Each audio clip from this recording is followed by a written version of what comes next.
دیکھنے میں آیا ہے کہ جب سے میڈیا کا دور آیا ہے، سورج اور چاند کا رہن ایک تفریح بن کے رہ گیا ہے۔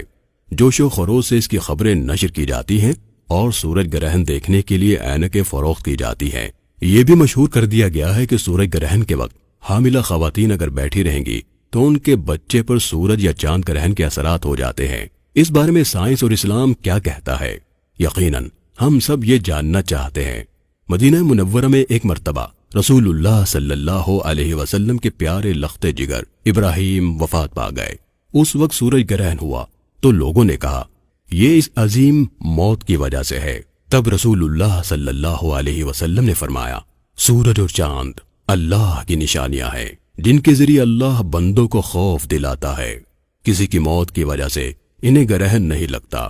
جب تم گرہن دیکھو تو گرہن ہٹنے تک نماز پڑھو اور رب کے حضور دعا کرو، یعنی گرہن کا وقت عاجزانہ نماز اور دعا کرنے کا وقت ہے، یہ تفریح کا وقت نہیں۔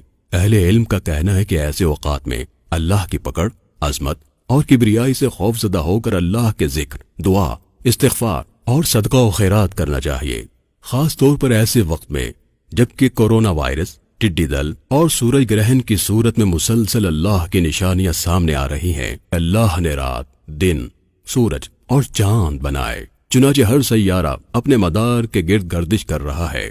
اللہ تعالیٰ نے اسی گردش پر دن، رات، مہینے اور سال کا نظام قائم کر رکھا ہے۔ سائنس کے مطابق زمین پر سورج گرہن اس وقت لگتا ہے جب چاند دوران گردش زمین اور سورج کے درمیان آ جاتا ہے، جس کی وجہ سے سورج کا مکمل یا کچھ حصہ دکھائی دینا بند ہو جاتا ہے۔ اس صورت میں چاند کا سایہ زمین پر پڑتا ہے۔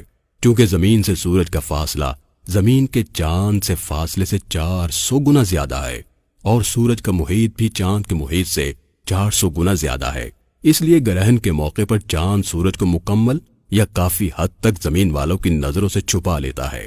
سورج گرہن ایک علاقے میں تقریباً 370 سال بعد دوبارہ آ سکتا ہے اور زیادہ سے زیادہ 7 منٹ 40 سیکنڈ تک برقرار رہتا ہے۔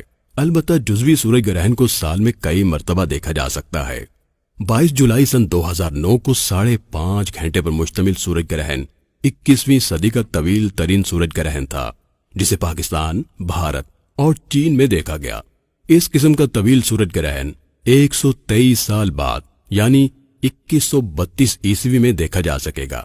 سائنسدانوں کے مطابق 3000 قبل مسیح سے 5000 عیسوی تک کے 8000 سالہ عرصے کا سب سے لمبا مکمل سورج گرہن 16 جولائی 2186 عیسوی کو لگے گا، جو 7 منٹ 29 سیکنڈ کا ہوگا۔ سائنسدانوں کا یہ بھی کہنا ہے کہ 60 کروڑ سال کے بعد چاند کا کم ترین فاصلہ زمین سے اتنا بڑھ جائے گا کہ کبھی مکمل سورج گرہن نہیں لگے گا۔ سائنس کی معلومات اپنی جگہ اہم ہیں، مگر وہ صرف یہ بتا سکتی ہے کہ کوئی چیز کب اور کیسے ہوگی۔ اس کی وجہ، حکمت اور اثرات کے متعلق یقیناً رسول اللہ صلی اللہ علیہ وسلم کی تعلیمات ہی ہمارے لیے مشعل راہ ہے۔ دعا ہے کہ اللہ تعالیٰ اپنے غضب سے ہمیں محفوظ رکھے اور اپنی رحمت سے ہم انسانوں کی مشکلات دور فرمائے۔